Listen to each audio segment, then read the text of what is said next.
kasihi, kita bersyukur kerana diberi kekuatan yang luar biasa yang datangnya dari Tuhan di dalam kita menjalani kehidupan ini. Apapun yang terjadi, apapun yang kita hadapi, dan apapun yang kita alami, segala perkara dapat kita tanggung di dalam Dia. Amen. Shalom dan selamat bertemu kembali. Saya menyambut semua jemaat Tuhan dimanapun berada pada pagi hari ini. Selamat beribadah. Salam kasih dari Tuhan kita Yesus Kristus menyertai kita. Amen. Jadi saya mulaikan dengan firman Tuhan pada pagi hari ini. Saya mulakan dengan satu cerita.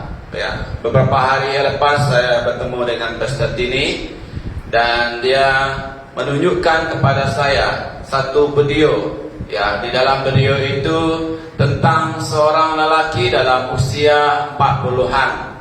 Ya, yang sangat menyedihkan. Lelaki ini mati bunuh diri, terjun dari tingkat 22. Ya, dia nekat terjun bunuh diri dari bangunan 22 tingkat.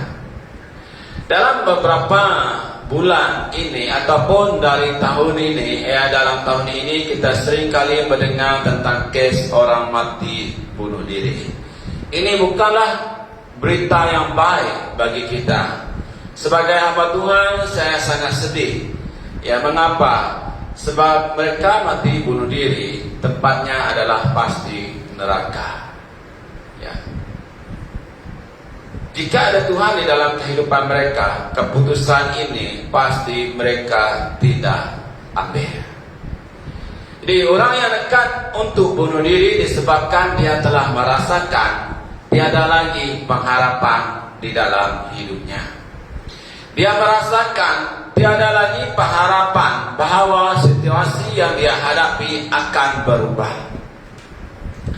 Dia merasakan tiada lagi pengharapan bahawa masalah yang dihadapinya akan selesai. Dia merasakan tiada pengharapan lagi bahawa situasi sulit yang dihadapinya akan kembali pulih. Dia merasakan tiada pengharapan bahawa segala persoalan hidup yang dihadapinya tidak akan jauh lebih baik. Maka tanpa berfikir panjang, dia mengambil keputusan nekat untuk bunuh diri dengan berbagai apapun cara. Ya, di gambar ini kita lihat ada yang terlampir, ada yang menggantung diri, ada yang mau terjun dari bangunan, ada yang bunuh diri di dalam kereta dengan memasukkan hos ke dalam Yesus kereta dan dimasukkan lewat celah cermin kereta. Ada yang nekat dengan ambil pisau dan potong pergelangan tangannya. Ini adalah berita yang sangat menyedihkan. Tetapi bagi kita gereja Tuhan yang sentiasa bagi kita gereja Tuhan yang telah ditebus oleh Tuhan Yesus di kayu salib, yang telah diselamatkan dari lembah maut, kita sentiasa ada pengharapan. Pengharapan gereja Tuhan di dalam Kristus Yesus tidak akan pernah mengecewakan. Yang percaya katakan amin. Sekali lagi saya ulangi, pengharapan kita sebagai gereja Tuhan di dalam Kristus Yesus tidak akan pernah mengecewakan. Yang percaya katakan amin. Ya. Mengapa?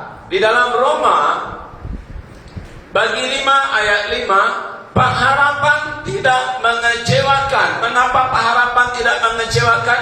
Kerana kasih Allah telah dicurahkan ke dalam hati kita oleh Roh Kudus yang telah dikaruniakan kepada kita. Wow, betapa hebatnya kita sebagai gereja Tuhan. Roh Kudus dikurniakan kepada kita yang tinggal diam di dalam diri kita. Ini yang memberi kekuatan kepada kita. Ini yang sentiasa memberi kita pengharapan. Kita sentiasa mempunyai pengharapan. Jadi jemaat Tuhan, hidup kita harus dijaga dengan baik-baik agar hidup kita sentiasa punya pengharapan. Bila menghadapi masalah, jangan tawa hati, jangan sampai hilang pengharapan. Jika hidup kita hilang pengharapan, maka hancurlah hidup kita, tiada artilah hidup kita. Sedangkan kita di mata Tuhan begitu bahagia. Sadarlah dan ingatlah, Yesus datang ke dunia ini, meninggalkan segala kekudusan, kemuliaannya, turun ke dunia ini untuk apa? Untuk menyelamatkan kita, mati di kayu salib. Itu tandanya kita berharga. Yesus datang ke dunia ini bukan menebus malaikat 2000 tahun yang lalu. Yesus datang ke dunia ini menebus kita. Malaikat jatuh dalam dosa, Yesus tidak kisah. Tetapi manusia, engkau dan saya yang jatuh dalam dosa, Yesus sangat kisah. Yesus sangat peduli. Dia datang ke dunia ini bukan untuk menghakimi, tetapi menjadi juru selamat bagi kita, menyerahkan nyawanya, mati di kayu salib untuk menebus dosa kita. Jemaat Tuhan yang dikasihi, pada pagi hari ini Tuhan telah menganugerahkan kepada kita satu peluang lagi untuk kita belajar firman Tuhan, agar kita sentiasa hidup di dalam pengharapan. Maka pada pagi hari ini tema firman Tuhan yang saya kongsikan, yang kita belajar adalah aku sentiasa ada pengharapan. Katakan kepada ahli keluarga kita, kepada kawan kita, kepada istri suami kita, aku sentiasa ada pengharapan. Dalam Yesus kita sentiasa ada pengharapan, apapun keadaannya. Pengharapan itu akan menguat dan meneguhkan langkah hidup kita dalam kita menghadapi keadaan yang tidak baik. Dalam kita melihat kes pandemi COVID-19 semakin meningkat, kita tetap ada pengharapan apapun persoalan hidup kita. Gereja Tuhan harus kuat dan teguh. Jadi mari kita buka firman Tuhan dari Markus bagi 5 ayat 21 sampai ke 43. Pembacaan kita agak panjang kali ini. Sekali lagi saya ulangi, mari kita buka Alkitab kita, Injil Markus bagi 5 ayat 21 sampai ke 43.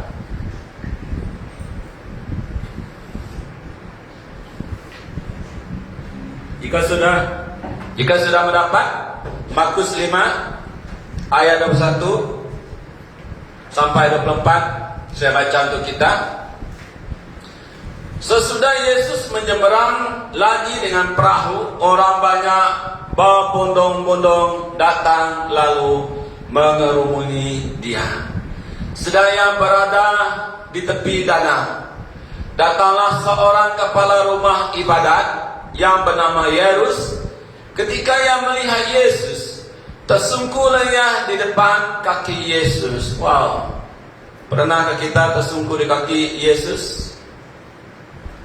Dan memohon dengan sangat kepadanya, anakku perempuan sedang sakit, hampir mati. Datanglah kiranya dan letakkanlah tanganmu atasnya, supaya ia selamat dan tetap hidup. Inilah kata orang yang ada pengharapan.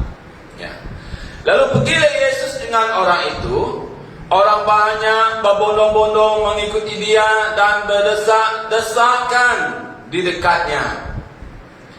Adalah di situ seorang perempuan yang sudah 12 tahun lamanya menderita pendarahan, yang telah berulang-ulang diobati oleh berbagai tabib, sehingga telah dihabiskan semua yang ada padanya. Namun sama sekali tidak ada faedahnya, malah sebaliknya keadaannya makin memburuk. Wow. Ya, tidak berubah, bahkan makin memburuk. Ayat 27, dia sudah mendengar berita-berita tentang Yesus, maka di tengah-tengah orang banyak itu yang mendekati Yesus dari belakang dan menjamah bajunya. Apa katanya? Sebab katanya, asal ku jamah saja jubahnya, aku akan sembuh. Inilah kata-kata orang yang punya pengharapan. Ayat 29, seketika itu juga berhentilah pendarahannya dan dia merasa bahwa badannya sudah sembuh dari penyakit. Haleluya. Orang yang punya pengharapan pasti impiannya menjadi nyata. Ayat 30, pada ketika itu juga Yesus mengetahui bahwa ada tenaga yang keluar dari dirinya. Lalu ia berpaling di tengah orang banyak dan bertanya, siapa yang menjamah jubahku? Murid-muridnya menjawab, engkau melihat bagaimana orang-orang ini berdesak-desakan dekatmu, dan engkau bertanya, siapa yang menjamah aku? Lalu ia memandang sekelilingnya untuk melihat siapa yang telah melakukan hal itu. Perempuan itu yang menjadi takut dan gemetar ketika mengetahui apa yang telah terjadi atas dirinya, tampil dan tersungkur di depan Yesus dan dengan tulus memberitahukan segala sesuatu kepadanya. Maka katanya kepada perempuan itu, hai anakku, imanmu telah menyelamatkan engkau. Pergilah dengan selamat dan sembuhlah dari penyakitmu. Betapa gembiranya perempuan ini, ya.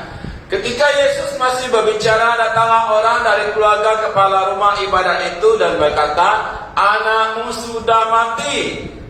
Apa perlunya lagi engkau menyusahkan guru?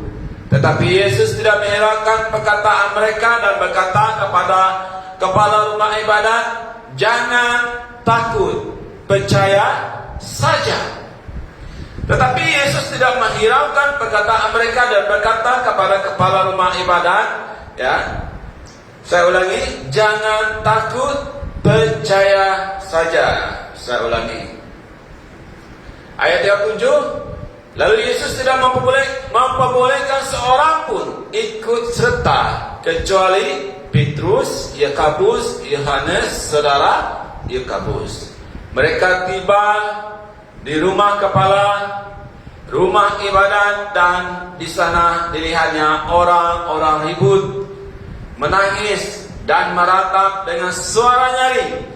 Sesudah ia masuk, ia berkata kepada orang-orang itu, mengapa kamu ribut dan menangis? Anak ini tidak mati, tetapi tidur.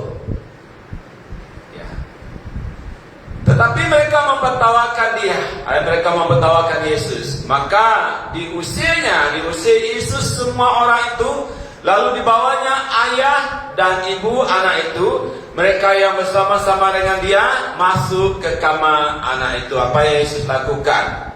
41, lalu dipegangnya tangan anak itu, katanya, talitakum, yang berarti, hai anakku, aku berkata kepadamu, bangunlah. Ya, Yesus memegang tangannya, mengangkat. Dia berkata sambil mengangkat, bangunlah.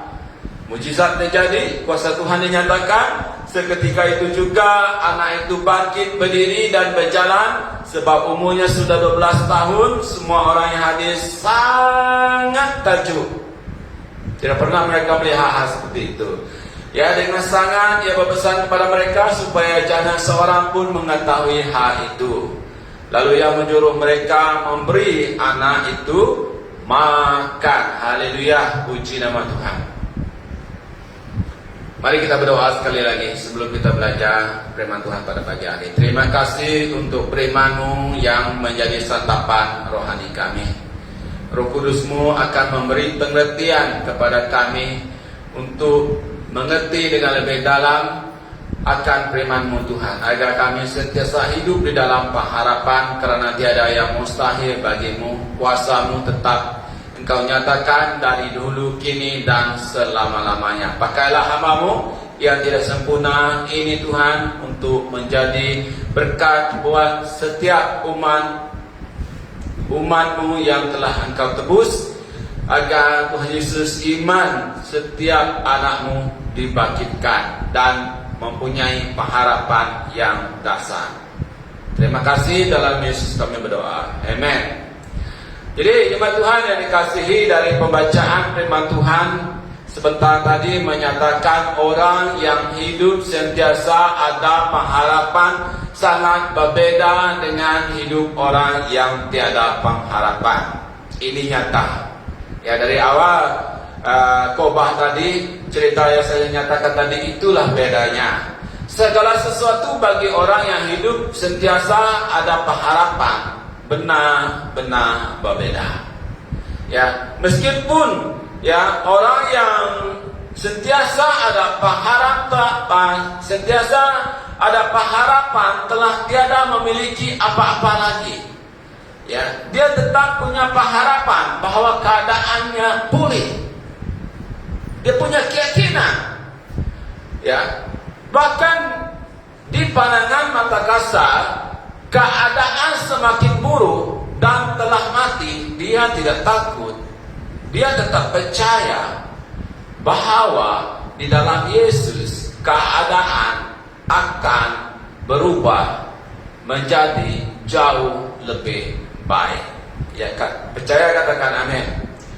Makanya jemaat Tuhan yang dikasihi, suatu kita menghadapi persoalan hidup, suatu kita menghadapi musibah hidup, ya, bunuh diri bukanlah jalan penyelesaian yang terbaik, atau keputusan yang lain yang berlawanan dengan kehendak Allah bukanlah pilihan yang terbaik untuk mengatasi segala persoalan hidup yang terjadi di dalam hidup kita. Kita punya Yesus yang sentiasa siap sedia untuk membantu menyelesaikan segala persoalan dan masalah yang terjadi di dalam kehidupan kita. Yakinlah, percayalah bahwa Yesus sanggup melakukan apa saja untuk kita sebagai gerejanya yang telah ditebus lewat kematiannya di kayu salib. Amen. Jadi pada pagi hari ini kita akan belajar kebenaran firman Tuhan. Kita akan melihat bagaimana kehidupan orang yang sentiasa ada pengharapan di dalam Yesus saat dia menghadapi segala persoalan, tantangan, cabaran hidup, masalah hidup. Orang yang punya pengharapan akan mengalami dua hal. Dari dua hal tersebut kita melihat Yesus bekerja. Yesus turun tangan. Yesus mencurahkan kuasanya untuk memulihkan keadaan yang tidak baik, keadaan yang buruk menjadi jauh lebih baik. Yang pertama kita pelajari pada pagi hari ini, ya, pengharapan itu menguatkan iman kita sebagai orang yang percaya. Saya ulangi sekali lagi, pengharapan itu menguatkan iman kita sebagai orang yang percaya.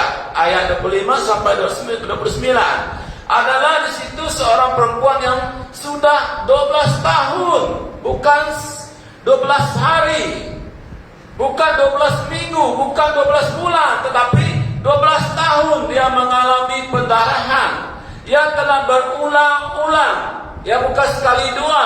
Dia berusaha untuk sembuh, ya. Dia telah berulang-ulang diubat oleh berbagai tabib sehingga telah dihabisnya semua yang ada padanya.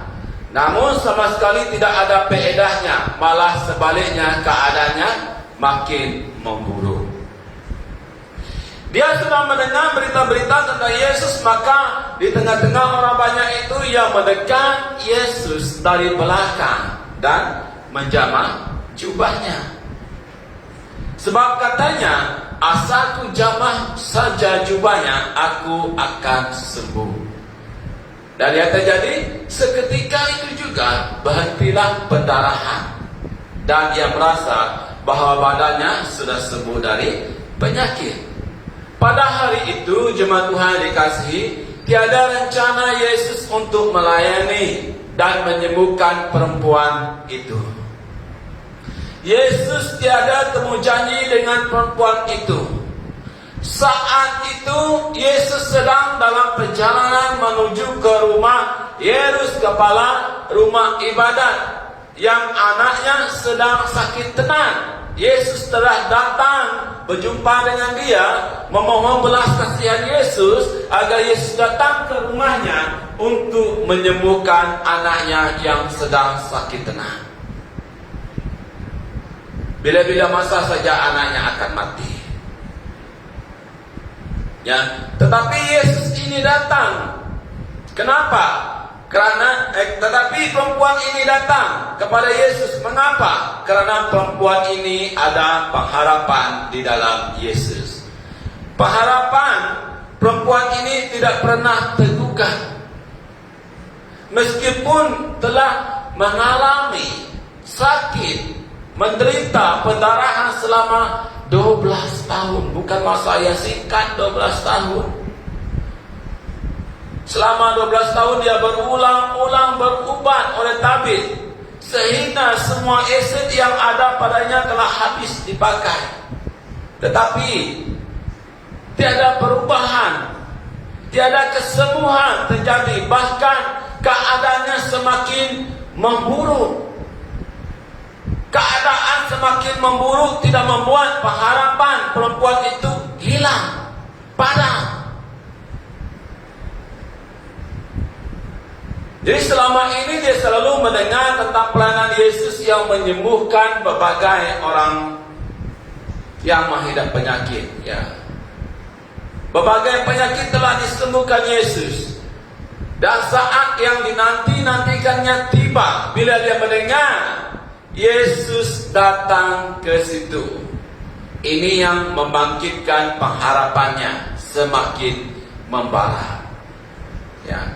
Pengharapan ini yang menimbulkan iman. Pengharapan ini menguatkan imannya. Sebab itu dia berkata, asal saja ku jamah jubahnya, aku akan sembuh. Inilah kata-kata orang yang punya pengharapan. Inilah kata-kata orang yang ada iman. Orang yang punya pengharapan tidak mudah lemah. Orang yang punya pengharapan, kata-kata yang keluar dari mulutnya adalah seperti perempuan ini. Asal ku jamah saja jubahnya, aku akan sembuh. Iman yang kuat menjadikan pandangan hidup perempuan ini sentiasa positif. Pengharapan membuat mimpi perempuan ini menjadi nyata. Orang yang sentiasa punya pengharapan menjadikan pandangan hidupnya sentiasa positif. Bila iman kita kuat, pandangan hidup kita juga akan menjadi positif.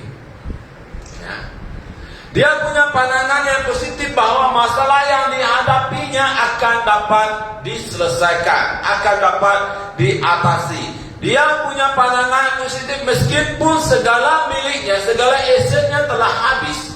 Dia tidak punya apa-apa lagi, bahkan keadaannya semakin memburuk. Dia yakin bahwa tepat pada waktunya dia akan sembuh dari penyakit yang dialami dan dideritainya selama 12 tahun.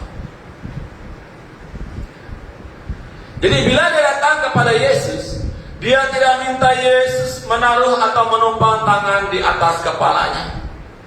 Dia tidak meminta Yesus berbicara agar dia disembuhkan. Dia tidak meminta Yesus agar berbahasa roh. Dia hanya berkata, dia datang kepada Yesus. Dia berkata, asal saja ku jamah jubahnya, aku akan sembuh. Apa yang terjadi? Seketika itu juga, ya, berhentilah pendarahannya. Ia merasa bahwa badannya sudah sembuh dari penyakit. Haleluya. Tepuk tangan bagi Tuhan kita Yesus Kristus. Betapa hebatnya, betapa dasarnya Yesus yang kita sembah. Jadi jemaat Tuhan yang dikasihi, apakah sebagai gereja Tuhan yang telah ditebus, apakah gereja Tuhan tetap seperti perempuan itu? Tetap punya pandangan yang positif meskipun keadaan Anda sekarang tidak baik, meskipun keadaan Anda sekarang tiada perubahan, telah mengalami sakit penyakit. Apakah Anda tetap positif terhadap Yesus? Tetap punya pandangan positif terhadap Yesus? Tetap percaya bahwa Yesus akan menyembuhkan penyakit Anda? Tetap positif bahwa Tuhan akan memulihkan keluarga Anda? Apakah Anda tetap positif terhadap Yesus bahwa Yesus akan campur tangan dalam masalah pekerjaan Anda, bisnis Anda, ekonomi Anda? Apakah Anda saat ini punya pandangan yang positif bahwa Yesus campur tangan di dalam pandemi COVID-19 yang kesnya semakin meningkat? Sarawak yang menjadi juara dalam Malaysia, kes yang tertinggi 3,000 lebih. Apakah Anda tetap positif? Tetap percaya bahwa Yesus dapat melakukan sesuatu? Marilah jadi seperti wanita ini. Meskipun 12 tahun, meskipun telah habis segalanya, meskipun keadaan tidak bertambah baik, semakin memburuk, tetaplah punya pandangan positif terhadap Yesus. Yang seterusnya, apa yang terjadi terhadap wanita ini bila dia punya pengharapan yang menguatkan iman? Wanita ini, apa yang terjadi kepada dia seterusnya? Pengharapan itu membangkitkan keberanian untuk melangkah. Wow, inilah terjadi kepada orang yang punya pengharapan. Langkahnya tidak lemah. Dia punya pandangan positif dan berani untuk melangkah maju ke depan. Perempuan itu berani melangkah untuk keluar dari dalam rumahnya, untuk bertemu dengan Yesus. Perempuan ini berani melangkah ke depan untuk menghadapi berbagai cabaran dan rintangan. Bukan senang bagi perempuan ini untuk keluar dari rumah, sebab banyak orang yang mengikuti Yesus berbondong-bondong, berdesak-desakan. Jadi keberanian perempuan itu untuk mencuba akhirnya membuahkan hasil. Dia menyelinap di antara orang ramai itu yang berbondong-bondong.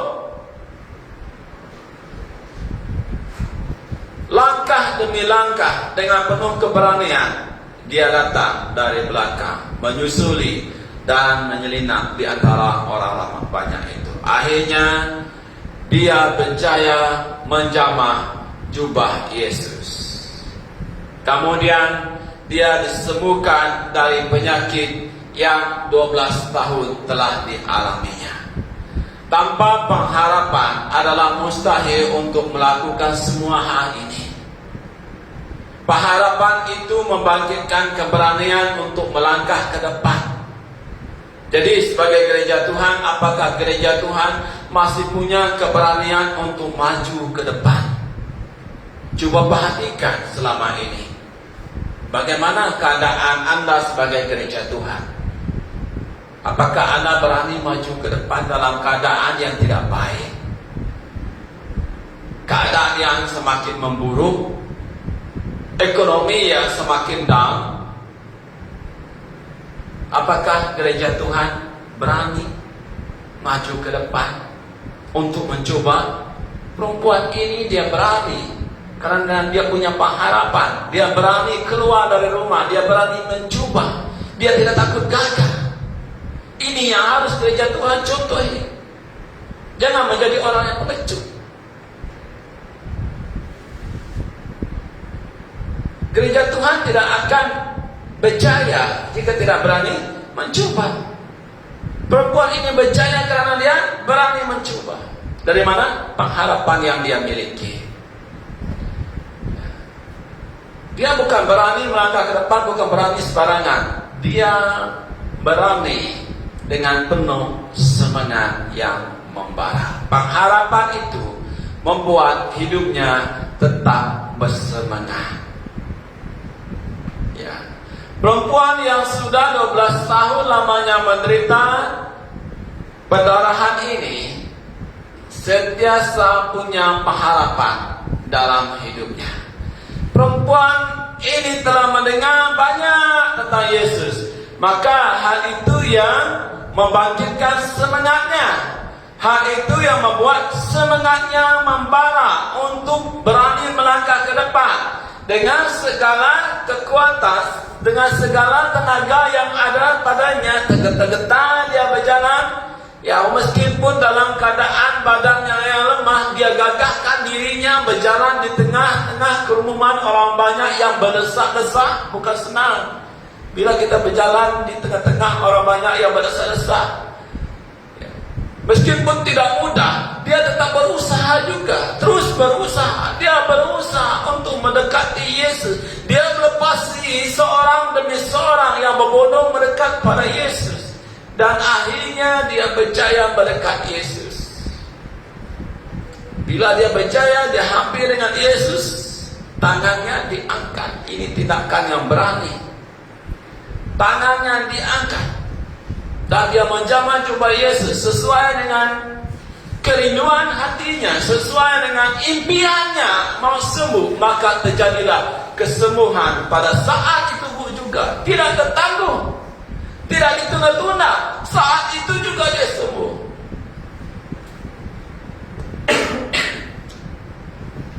Jika seseorang, seperti saya katakan mulai tadi, hilang pengharapan, maka padamlah semangatnya. Orang yang telah padam semangat tidak akan berusaha bersusah payah keluar dari rumah seperti perempuan ini untuk bertemu dengan Yesus, untuk melakukan sesuatu. Tidak. Dia akan memberi 1001 alasan agar dia tidak keluar dari rumah. Saya ini sakit. Saya telah berubat beberapa kali, berulang-ulang saya berubat. Berbagai tabib telah saya temui yang telah mengubat saya, tidak juga saya sembuh. Untuk apa saya keluar bertemu dengan Yesus? Saya sakit, saya lemah, saya tidak berdaya. Mana mungkin Yesus mau menerima saya nanti?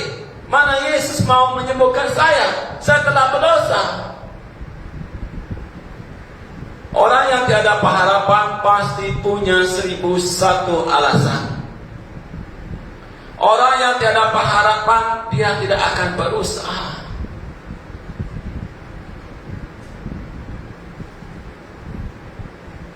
Dia malas berusaha. Tetapi orang yang punya pengharapan, dia akan berusaha sedaya upaya untuk mencapai mimpi-mimpinya. Bahkan orang yang punya pengharapan berani berkorban apa saja. Orang yang punya pengharapan tidak akan merasa rugi bila dia berkorban. Sebab pengharapan membuat seseorang melihat sesuatu yang indah di dalam dia menghadapi persoalan hidup. Pasti ada rahmat, pasti ada sesuatu yang indah. Dan dia yakin dia akan dapat melakukan, dia akan berjaya, dia akan mencapai kejayaan. Ini sikap orang yang ada pengharapan. Pengharapan menguatkan iman. Tuhan Yesus masih ada buat kita. Tuhan Yesus selalu setia bersama kita. Amen. Jadi maka itu harus punya pengharapan. harus sentiasa bersemangat gereja Tuhan. Dan yang kedua, apa yang terjadi? Pengharapan menguatkan kepercayaan terhadap kuasa Allah. Apakah saat ini Anda meragukan kuasa Allah? Bila Anda melihat pandemi COVID-19, kes semakin meningkat, apatah lagi ditambah dengan real data, apakah Anda masih percaya terhadap kuasa Allah ataupun Anda telah ragu, Anda telah bimbang, Anda telah khawatir sehingga iman Anda kepada Tuhan, pengharapan Anda hilang? Mari kita baca 35 sampai 43. 42. Ketika Yesus masih berbicara, datanglah orang dari keluarga kepala rumah ibadat itu dan berkata, apa katanya? Anakmu sudah mati, apa perlunya lagi engkau menyusahkan guru? Tetapi Yesus tidak menghiraukan perkataan mereka dan berkata kepada kepala rumah ibadat, jangan takut, percaya saja. Lalu Yesus tidak membolehkan seorang pun ikut serta kecuali Petrus, Yakobus dan Yohanes, saudara Yakobus. Mereka tiba di rumah kepala rumah ibadat dan di sana dilihatnya orang-orang ribut, menangis dan meratap dengan suara nyaring. Sesudah ia masuk, ia berkata kepada orang itu, mengapa kamu ribut dan menangis? Anak ini tidak mati tetapi tidur. Apa respon mereka?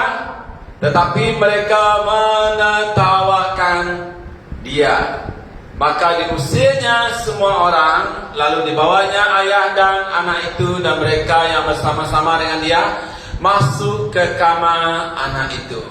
Lalu dipegangnya tangan anak itu, katanya Talita kum, yang berarti, hai anak, aku berkata kepadamu, bangunlah. Seketika itu juga anak itu bangkit, berdiri dan berjalan. Sebab umurnya sudah 12 tahun. Semua orang yang hadir sangat takjub. Orang yang hidup tanpa harapan selalunya hanya fokus melihat masalah yang dihadapinya. Ini yang terjadi kepada orang. Tidak heran bila kita mendengar kes bunuh diri terjadi atau dia mengambil tindakan yang tidak sesuai. Kenapa? Karena dia hanya fokus kepada masalah yang dihadapinya. Jadi hal itu membuat hidup dia tenggelam dalam masalah. Bila tenggelam dalam masalah, tidak akan ada usaha untuk mengatasi masalah tersebut. Meskipun kamu dorong dia, meskipun kamu angkat dia, dia tetap akan tidak mau berusaha. Mengapa? Sebab dia tidak lagi percaya bahwa ada jalan penyelesaian. Orang yang telah percaya kepada Tuhan juga ada yang bunuh diri. Kenapa? Sebab tidak lagi percaya terhadap kuasa Tuhan. Dia tidak akan percaya bahwa tiada yang mustahil bagi Yesus. Dia tidak percaya betapa hebat dan dahsyatnya kuasa Tuhan Yesus. Orang yang hidup tanpa harapan tidak dapat melihat ada rencana yang indah yang sedang Yesus lakukan di sebalik masalah persoalan hidup yang sedang terjadi.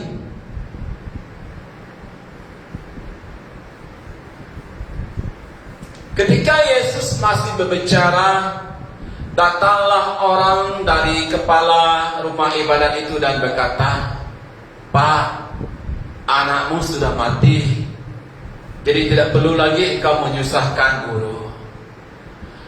Orang yang berkata ini adalah orang yang hidup tanpa pengharapan. Orang yang hidup tanpa pengharapan, kata-kata yang keluar dari mulutnya juga adalah kata-kata yang tiada pengharapan. Pernahkah Anda berjumpa? Pernahkah Anda melihat orang yang punya kata-kata yang negatif? Itu tandanya bahwa orang itu adalah orang yang hidup tanpa pengharapan. Kata-kata yang hidup tanpa pengharapan tiada memberi semangat, tiada memberi dorongan, tiada membangun, tiada kata-kata yang membangun. Apatah lagi ketika dia berjumpa dengan orang yang sedang menghadapi masalah. Seperti bapa ini sedang menghadapi masalah. Bapa ini datang kepada Yesus, dia punya pengharapan. Dia tahu anaknya sedang sakit tenat dan hampir mati, tetapi dia punya pengharapan bahwa Yesus dapat melakukan sesuatu. Yesus dapat menyembuhkan anaknya, Yesus dapat memulihkan anaknya, Yesus dapat memberi kesehatan, kekuatan yang baru untuk anaknya. Ini pengharapan bapa ini, kepala rumah ibadah ini. Tetapi orang yang datang kepadanya datang dengan kata-kata yang tidak membangun.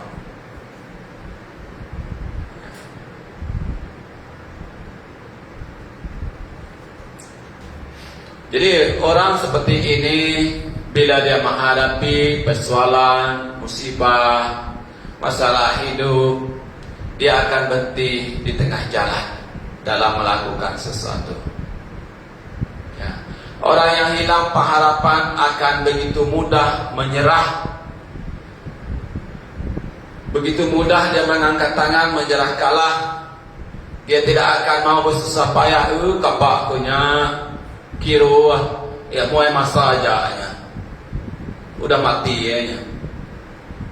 Dia tidak akan berusaha mencari solusi demi mengatasi masalah yang dihadapi. Ingatlah, bila kita berhenti di tengah jalan, tiada kejayaan. Bila tiada kejayaan, kita tidak akan mendapat dan menikmati hasilnya. Apakah Bapak ini berhenti di tengah jalan bila dia mendengar berita dari Yesus bahwa anaknya telah mati? Tidak. Mana dia lebih percaya? Apakah dia Bapak ini percaya terhadap kata orang yang tidak punya pengharapan, kata-kata manusia yang kosong? Atau Bapak ini ketua rumah ibadat ini, Yesus ini, apakah dia percaya kepada kata Yesus? Di sini Bapak ini sedang berdiri di dua persimpangan.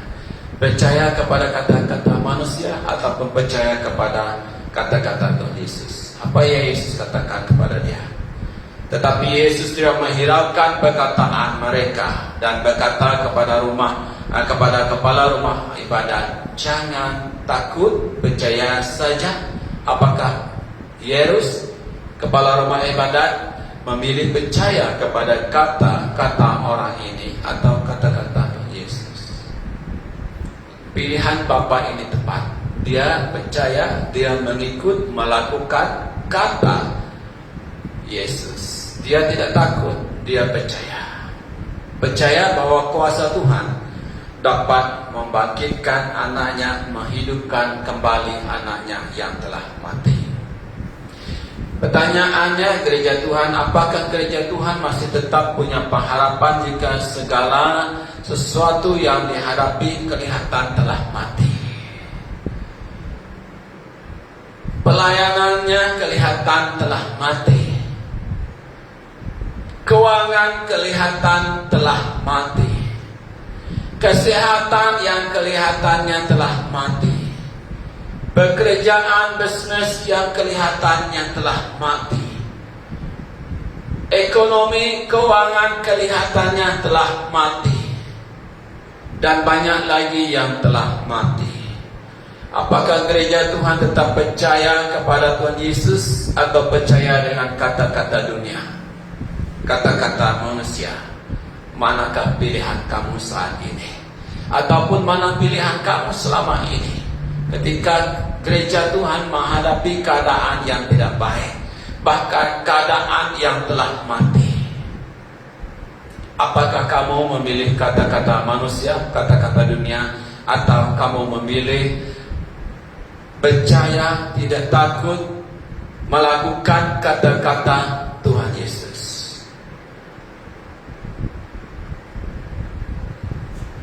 Apakah kamu percaya bahwa Yesus dapat membangkitkan yang telah mati hidup kembali, dibangkitkan kembali? Gereja Tuhan sedia maklum di dalam Yohanes 11 ayat 40-44,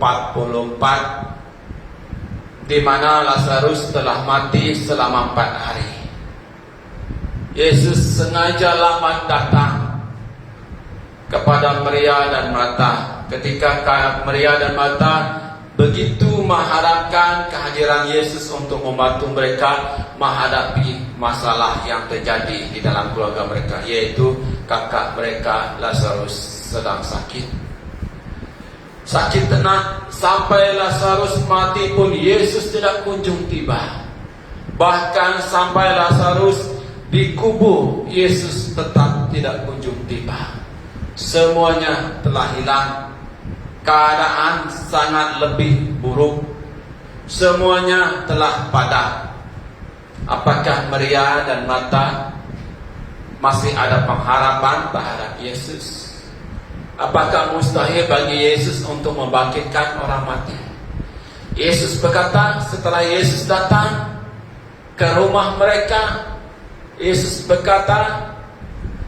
pergi ke kubur. Yesus berkata, angkat batu itu.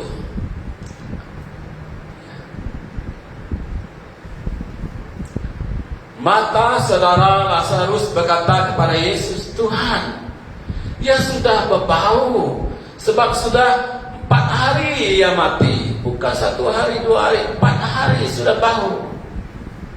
Tetapi Yesus berkata, jikalau engkau percaya, engkau akan melihat kemuliaan Allah.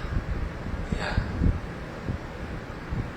Dan mereka mengangkat batu penutup lubang kubur itu. Yesus berkata, Lazarus, marilah keluar. Apa yang terjadi? Orang yang telah mati 4 hari itu, bila Yesus berkata, Lazarus, marilah keluar, maka Lazarus yang telah mati selama 4 hari itu keluar dari dalam lubang kubur. Keluar dengan kaki dan tangannya masih terikat dengan kain kapan. Mukanya juga tertutup dengan kain. Dia keluar. Dia hidup kembali. Dia bangkit kembali. Seperti mana Yesus membangkitkan anak Yairus, begitu juga Yesus membangkitkan Lazarus. Seperti mana Lazarus dibangkitkan oleh Yesus, begitu juga anak Yairus dibangkitkan oleh Yesus. Tiada yang mustahil bagi Tuhan Yesus. Jemaat Tuhan yang dikasihi, apa yang telah mati di dalam kehidupan Anda saat ini? Jangan bawa hati, jangan hilang pengharapan, jangan takut. Percayalah bahwa Yesus dapat membangkitkan dan menghidupkannya kembali. Yang percaya katakan amin. Jika engkau percaya, engkau akan melihat kemuliaan. Tetapi jika engkau tidak percaya, meragukan kuasa Tuhan, maaf, kuasa Tuhan tidak akan dinyatakan di dalam kehidupan Anda, dan Anda akan terus mengalami kematian. Dan percayakah Anda, bila Anda bertemu dengan orang yang telah mati pengharapannya, Tuhan mau memakai Anda untuk menghidupkan kembali pengharapan orang yang telah mati itu.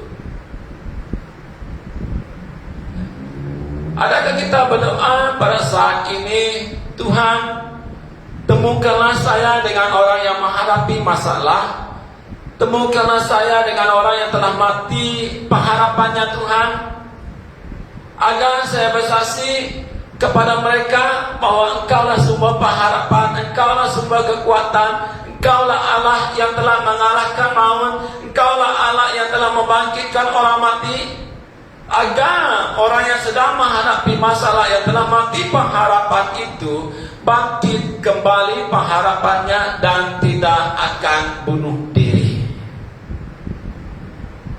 Marilah kita berdoa jemaat Tuhan kepada Tuhan agar kita ditempatkan bersama dengan orang yang sedang menghadapi masalah pergumulan yang sedang mati pengharapannya.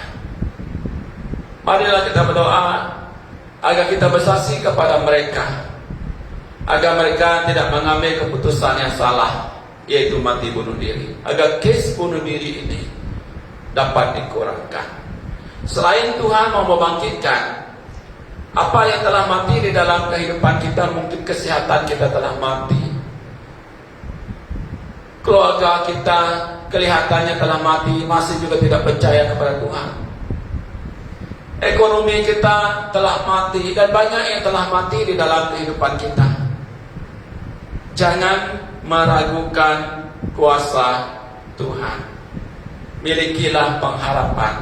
Percayalah, Yesus akan membangkitkan dan menghidupkan kembali.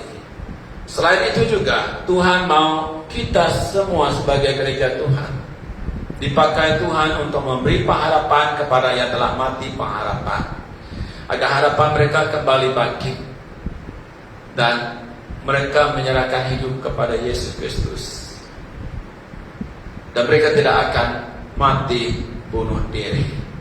Amen. Dan yang kedua, seterusnya,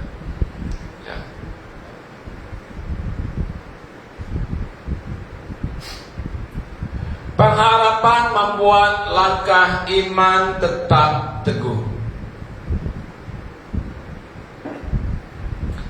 Kata-kata orang yang hilang pengharapan selalu mematikan langkah iman. Kita lihatlah orang yang datang kepada Yairus membawa kabar yang tidak baik. Dia berkata, anakmu sudah mati, apa perlunya lagi engkau menyusahkan guru? Tidak perlu lagi. Muai masaja na ibu kiro. Inilah kata-kata orang yang tidak punya pengharapan. Kata-kata ini menyebabkan langkah iman seseorang itu mati. Sepatutnya orang ini datang kepada Yesus meskipun anaknya mati, ya. Sepatutnya dia memberi kata-kata semangat, kata-kata dorongan. Yesus, anakmu telah mati. Meskipun begitu, percayalah bahwa Yesus dapat melakukan sesuatu, bahwa Yesus akan membangkitkan anakmu. Sepatutnya kata-kata ini yang keluar dari mulut orang ini. Tetapi lihatlah, apalah perlunya engkau menyusah-nyusahkan guru.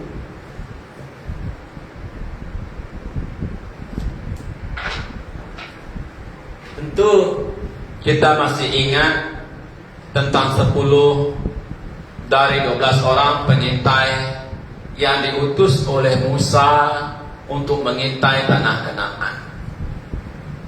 Kita lihat apa kata-kata yang keluar dari mulut mereka, sehingga langkah iman orang Israel yang ditebus dari Mesir dipimpin oleh Tuhan dengan dasar untuk menuju tanah Kanaan, tanah perjanjian. Langkah iman orang Israel ini mati. Mereka meragukan kuasa Tuhan. Mereka tidak percaya bahwa Tuhan dapat melakukan sesuatu yang dasar untuk mereka menaklukkan tanah Kanaan. Kata-kata 10 orang pengintai ini berkata, kita tidak dapat. Orang di sana besar-besar seperti raksasa, kita seperti belalang. Kita akan mati. Anak-anak kita menjadi hamba mereka. Maka akibat dari kata-kata yang negatif ini, ya, orang Israel hati mereka berbalik, tidak mau percaya kepada Tuhan. Mereka lebih rela lagi untuk kembali ke Mesir, untuk menjadi hamba Mesir sekali lagi. Walaupun mereka telah merasakan betapa hebatnya penderitaan mereka menjadi hamba Mesir, betapa sisanya hidup mereka, tetapi karena hilang pengharapan akibat kata-kata orang yang tiada pengharapan, mereka sanggup menderita menjadi hamba. Sepatutnya Musa yang mau kembali ke sana, karena Musa memiliki segalanya di Mesir. Dia diangkat menjadi anak raja. Dia memiliki apa saja yang dia inginkan. Tetapi sebaliknya, kita lihat orang Israel inilah yang hilang pengharapan. Itulah saya dari awal katakan tadi, jika kamu hilang pengharapan, tiada artinya. Tetapi puji Tuhan, ada dua orang yang punya pengharapan. Orang punya pengharapan, kata-katanya pasti positif, yaitu Yosua dan Kaleb. Dan dia dapat masuk ke tanah Kanaan hanya Yosua dan Kaleb. Jadi jemaat Tuhan yang dikasihi, pengharapan menguatkan kepercayaan terhadap kuasa Allah, ya, sehingga kita melangkah dengan iman. Kita melangkah dengan iman yang tetap teguh. Kita percaya bahwa kita dapat melakukan perkara-perkara yang besar, seperti Kaleb dan Yosua. Seperti Yesus, dia tetap percaya. Dia tidak terpikir di dalam pikirannya dia menyusah-nyusahkan Yesus. Tidak. Dia percaya dengan kata-kata Yesus.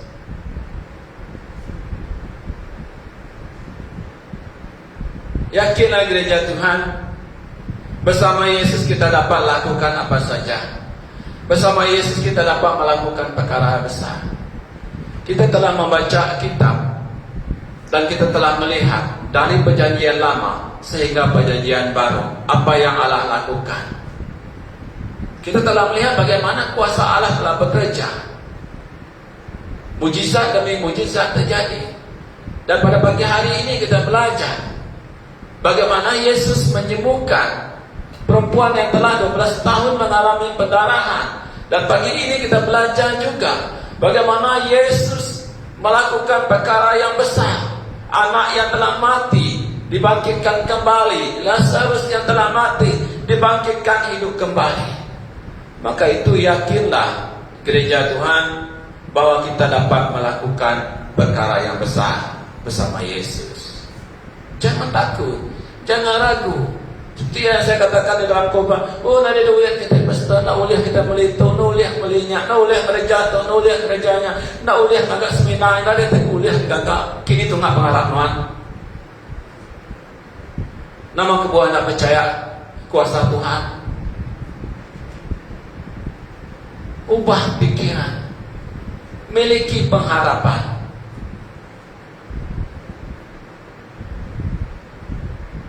Orang yang punya keyakinan melakukan perkara yang besar, sebab hidupnya tidak negatif. Dari mana? Karena pengharapan. Pengharapan itu membuat hidup kita sebagai gereja Tuhan tidak negatif. Setelah Yesus tiba ke rumah Yairus, kepala rumah ibadat, dia masuk dan dia berkata, "Mengapa kamu ribut dan menangis?" Ya memang biasalah, jika ada kematian terjadi di sesuatu tempat, memang orang menangis. Tetapi Yesus sedih, dan mereka tidak mau. Yesus tidak mau mereka terus sedih juga. Maka Yesus berkata kepada mereka, memberi kata dorongan kepada mereka bahwa anak ini tidak mati, tetapi tidur. Apa respon mereka? Respon mereka, mereka menertawakan Yesus. Kata-kata dorongan dari Yesus, kata yang baik, kata yang positif dari Yesus disambut dengan tidak baik, dengan reaksi, yaitu mempertawakan Yesus. Respon sangat negatif. Orang yang tanpa pengharapan hidupnya, kata-kata yang baik, kata-kata yang membangun, kata-kata yang memberi semangat, tetap akan diterima dengan tidak baik. Inilah buktinya. Orang yang hidup tanpa pengharapan, apapun yang dikatakan oleh Yesus akan diketawakannya.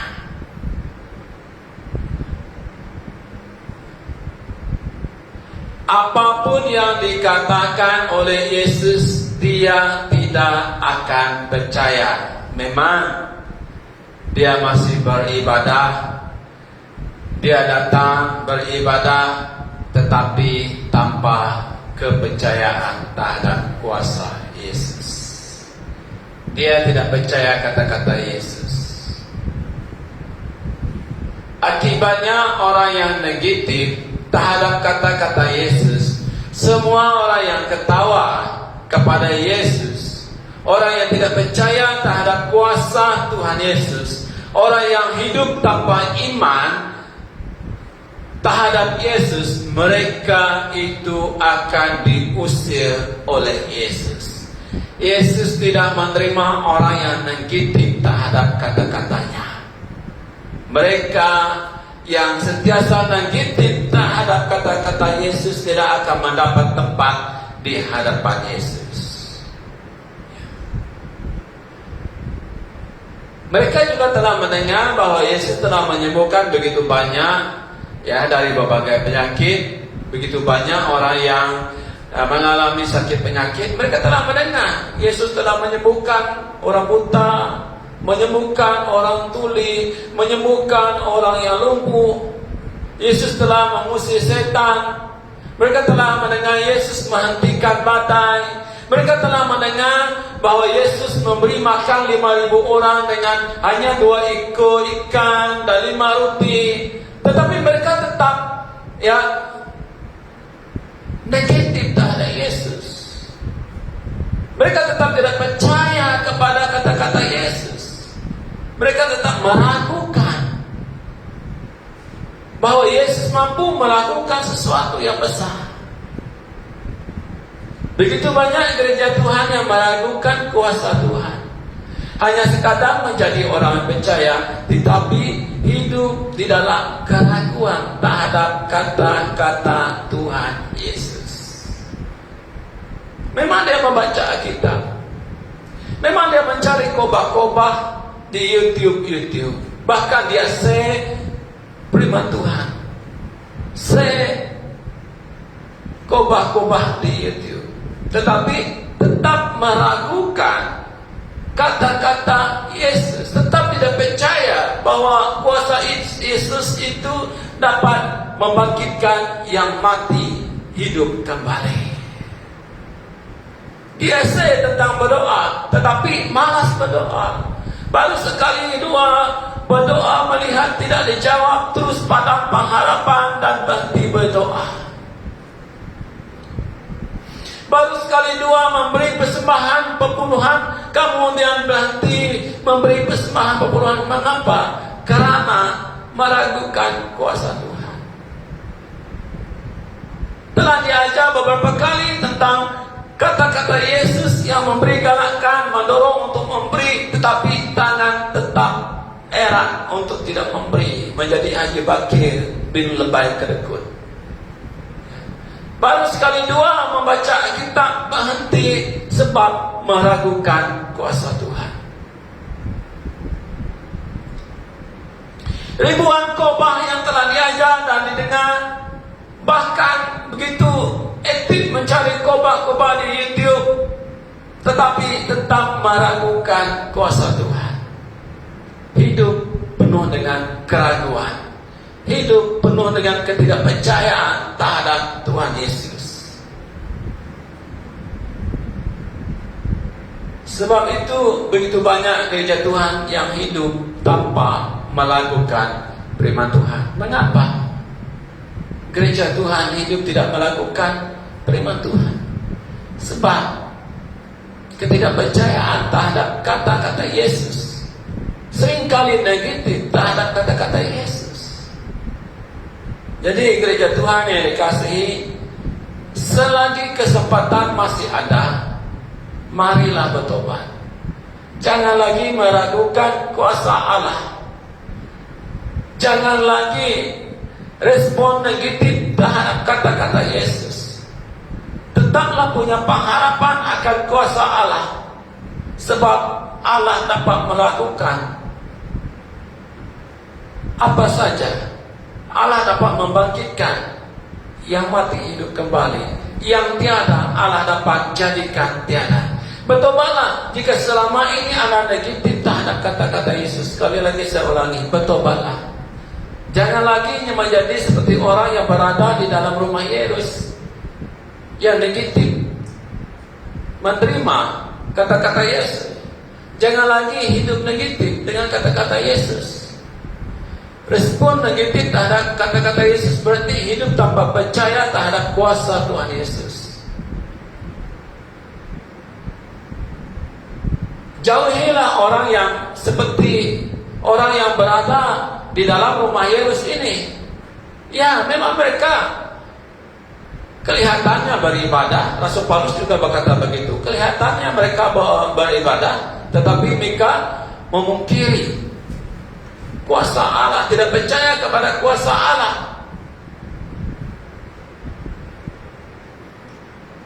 Jika Anda tetap bergaul dengan orang yang seperti ini, maka Anda juga akan hidup meragukan kuasa Allah, tidak percaya terhadap kata-kata Yesus. Saya ulangi sekali lagi, kesempatan masih ada, memanfaatkanlah kesempatan ini, bertobatlah, percayalah kepada kata-kata Yesus. Jangan lagi meragukan kata-kata Yesus. Tetaplah punya pengharapan akan kuasa Allah. Mujizat akan terjadi. Semua Allah dapat lakukan. Ya.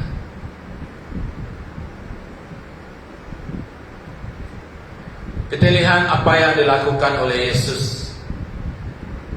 Bila orang mempertawakan kata-katanya, dia tidak membawa orang yang ketawa, orang yang negatif, respon yang tidak baik terhadap kata-kata Yesus. Yesus tidak membawa mereka itu ke dalam kamar anak yang telah mati itu.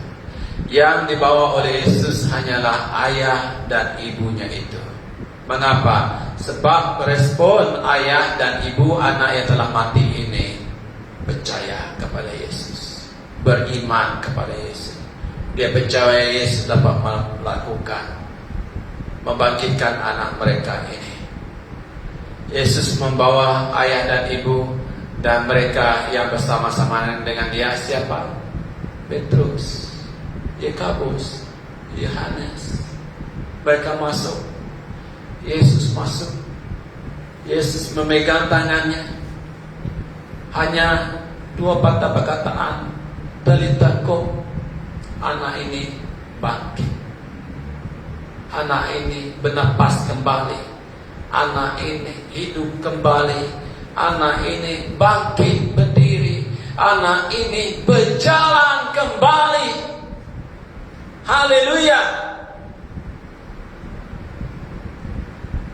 Jemaat Tuhan, pengharapan membuat hidup tidak negatif, pikiran tidak negatif, pandangan tidak negatif, hidup tidak negatif. Tetap percaya bahwa kuasa Allah tiada batasnya, dapat melakukan sesuatu yang mustahil, yang tidak dapat dunia lakukan. Maka dari itu jemaat Tuhan yang dikasihi, marilah kita miliki pengharapan. Harus hidup sentiasa punya pengharapan, karena pengharapan menguatkan iman. Dan pengharapan juga menguatkan kepercayaan terhadap kuasa Allah. Amen. Jadi untuk menutup firman Tuhan pada pagi hari ini, jemaat Tuhan yang dikasihi, saya tutup firman Tuhan ini dengan 1 Korintus 13 ayat 13. Mari kita berdiri, kita baca bersama gereja Tuhan. 1 Korintus 13 ayat 13. Mari kita baca bersama. Mari kita berdiri. Ajak anak-anak kita, adik keluarga kita berdiri. 1, 2, 3. 1 Korintus 13 ayat 13. Demikianlah ketiga hal itu, yaitu iman, pengharapan, dan kasih. Dan yang paling besar diantaranya ialah kasih. Saya garis besar pengharapan. Pagi hari ini kita telah belajar tentang pengharapan. Dan firman Tuhan juga menggalakkan kita agar kita sebagai gereja Tuhan harus sentiasa punya pengharapan. Mari sekali lagi katakan kepada ahli keluarga kita, kepada teman-teman kita, aku sentiasa ada pengharapan. Amen. Karena tanpa pengharapan tiada arti hidup ini. Karena tanpa pengharapan kita tidak dapat melakukan apa-apa. Maka dari itu milikilah pengharapan bahwa di dalam Yesus kita pasti dapat mendapat kebaikan dari masalah yang kita hadapi. Yang percaya katakan amin. Mari kita berdoa. Terima kasih Bapa buat firman-Mu pada pagi hari ini yang mendorong kami, yang menasihatkan kami agar kami sentiasa punya pengharapan. Karena di dalam pengharapan iman kami dikuatkan, di dalam pengharapan kuasa-Mu dinyatakan. Ampuni kami jika selama ini Tuhan kami sering hilang pengharapan terhadap-Mu. Tetapi mulai dari ini, lewat dari firman ini, kami sentiasa punya pengharapan di dalam Engkau. Dan Engkau akan melakukan sesuatu yang di luar jangkaan kami. Dan kami percaya Tuhan lewat pengharapan kami akan berubah, bertambah baik dari masalah, persoalan, musibah hidup yang kami hadapi. Apapun Tuhan keadaan jemaat pada saat ini, Engkau berkati mereka. Cikgu Wilson sekeluarga, Engkau lawan mereka, Engkau jamah mereka, Engkau pulihkan mereka. Peserta didik kawah juga mengalami pemulihan Tuhan yang total yang daripada-Mu ketika Engkau menjamah mereka dengan tangan-Mu yang berupa paku, dan juga Pastor Richie dan setiap hamba-Mu Tuhan, dan setiap orang percaya yang mengalami kelemahan tubuh pada saat ini juga mengalami kesembuhan, mengalami pemulihan, kejadian yang ajaib yang dahsyat akan mereka alami. Mereka akan sembuh pada malam hari ini. Dalam Yesus doa dan ucap syukur. Amen. Haleluya. Gereja Tuhan, terima kasih. Tuhan memberkati.